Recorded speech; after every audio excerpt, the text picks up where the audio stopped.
Big Three. Superteam. The National Basketball Association is no stranger to NBA teams experimenting with having multiple stars on their team in a bid to win the NBA championship. We could go all the way back to Bill Russell's Celtics, to Chicago Big Three, including Michael Jordan, Scottie Pippen, and Dennis Rodman, to the 1996 Houston Rockets Big Three, including Hakeem Olajuwon, Clyde Drexler, and Charles Barkley, to recent years of the Boston Celtics to Kevin Garnett, Ray Allen, and Paul Pierce, to the Miami Heat's Big Three of LeBron James, Dwayne Wade, and Chris Bosh. We could go on, but the common truth is that it's often a failed experiment in reality compared to how it looks on paper, and James Harden leaving the Brooklyn Nets Big Three of Kevin Durant and Kyle Irving is no exception. Therefore, in this video, we will be talking about why James Harden left this wonderful team. Is it because he's soft, or is it because someone on the team called him trash? Let's find out.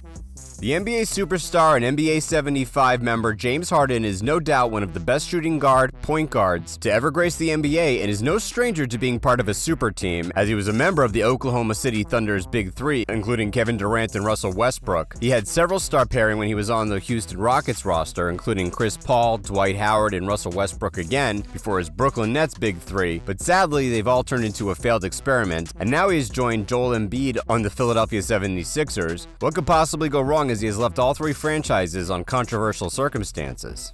When asked by the media on his unveiling by the Philadelphia 76ers why he left the Brooklyn Nets, James Harden tirelessly avoided giving any real reason, but gave the classic deadline transfer line, "I've always wanted to be here," saying, "Originally, when I was going through everything that I was going through in Houston, Philly was my first choice," said Harden. "It just didn't happen. So, just details, I don't want to really get into the Brooklyn situation. I just knew for a very long time that this was a perfect fit. Obviously, you got a big man, the best big man in the league in Joel Embiid. Then obviously the coaching, just from top to bottom in a sense. I'm just happy and blessed that I'm here. Doc Rivers and everybody knows all everybody wants is to win and be the last team standing." James Harden joined the star-studded team in hopes of finally winning the NBA championship that has eluded him throughout his career, but according to ESPN's Zach Lowe and Ramona Shelburne on the Low Post podcast, they both said that what Harden was experiencing in Brooklyn wasn't what he signed up for.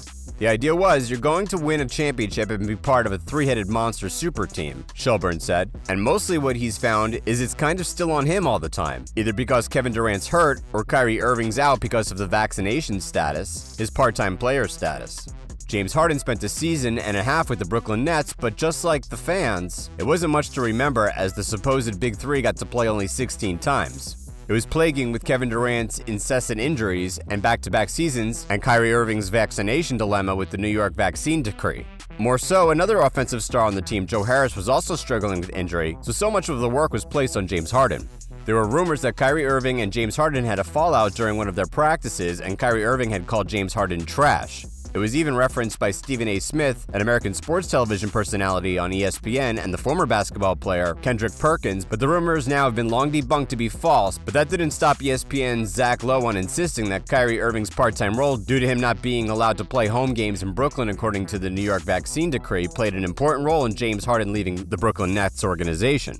A lot of this, I think, starts with Kyrie Irving's decision not to get vaccinated. It has affected the team, it's made them thin, and when you combine that with Durant and Joe Harris being injured, they're just suddenly thin, Lowe said. "I've heard that Harden is frustrated with the lack of spacing on the team," ESPN's Zach Lowe further said, "and the reason that they don't have spacing right now is because very often 2 or 3 of their best shooters are out." Other reports state that head coach Steve Nash was the reason James Harden left the Brooklyn Nets.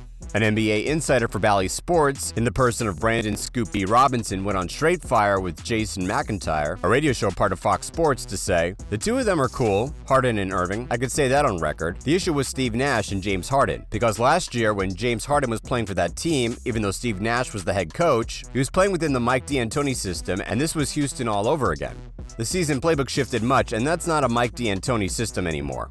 He cited that compared to the rumors, Uncle Drew and the Beard were cool, but the issue was with head coach Steve Nash, who had changed the playbook from the Mike D'Antoni system, which made James Harden flourish in Houston, and coupled with Mike D'Antoni leaving the Brooklyn Nets coaching staff, things went downhill from that point. Prior to James Harden leaving the Brooklyn Nets to the Philadelphia 76ers, the Nets won a 9 consecutive losing streak, which is no vote of confidence for the now Sixers star who is chasing the Larry O'Brien trophy that has eluded him throughout his career. With such a resume, and even the fact that he is a member of the NBA 75, while still being active, no one can really blame him for chasing the championship. But it's not his ambition that puzzles the fans of the NBA. It's the manner in which he leaves every franchise he has played, most especially the Houston Rockets, that put him in the bad light. While it might look like Harden has to carry the Brooklyn Nets, it isn't what it seems, given that he averaged 23.4 points, 10.5 assists, and 8.2 rebounds in 80 games, whereas he averaged 29.6 points, 7.7 assists, and 6 rebounds over a lengthy game span of 621 for the Rockets in his career, and it's worth noting that he played with Kevin Durant and Kyrie Irving, making his assist rate increase by 26.6%, which further proves that his decline was much of his own, and as some fans would argue, he wanted an easier route to winning a championship, and that's why he jumped ship.